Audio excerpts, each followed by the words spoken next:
Marshanda tewas terseret arus sungai, pergi liburan saat tunggu pengangkatan CPNS.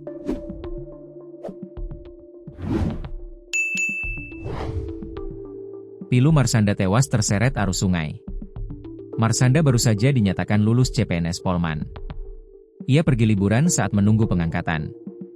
Andi Marshanda Tri Ariyanti tewas terseret arus sungai Sapana di Bontoma Tinggi, Kecamatan Tompo Bulu, Kabupaten Maros, Selasa, 13 Mei 2025.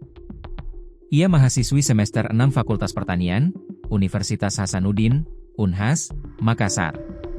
Sungai Sapana berjarak 48 km dari Makassar. Marshanda baru saja dinyatakan lulus seleksi calon pegawai negeri sipil, CPNS, di Polman, Sulbar. Marshanda mendaftar CPNS di Polman menggunakan ijazah sekolah menengah atas, SMA. Sepupu korban, Andi Apip mengatakan, Marshanda akan berangkat ke Polman 28 Mei 2025. Namun, ia memilih berlibur bersama teman-temannya. Marshanda berasal dari Kabupaten Bone. Ia alumni SMAN 22 Makassar dan tinggal di Sudiang, Kota Makassar. Dia sudah dinyatakan lulus CPNS, tapi keberangkatannya memang ditunda. Dia pilih jalan-jalan sama teman-temannya, ujarnya. Marshanda diketahui datang ke Sungai Sapana bersama 4 temannya untuk berwisata. Namun saat tengah bermain di aliran sungai, air bah tiba-tiba datang dan menyeretnya. Upaya penyelamatan sempat dilakukan oleh temannya.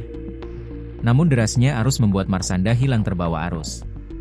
Kepala BPBD Maros, Towadeng, menjelaskan pencarian dimulai sejak pagi pukul 7 WITA dan masih terus berlanjut hingga siang ini.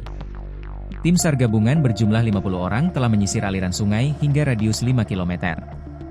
Medan sangat sulit, banyak batu cadas dan arus air sangat deras.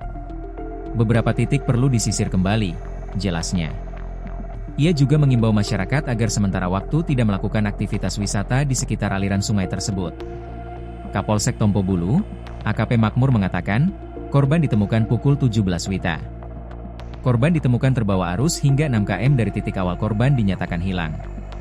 Tubuh korban ditemukan di desa seberang.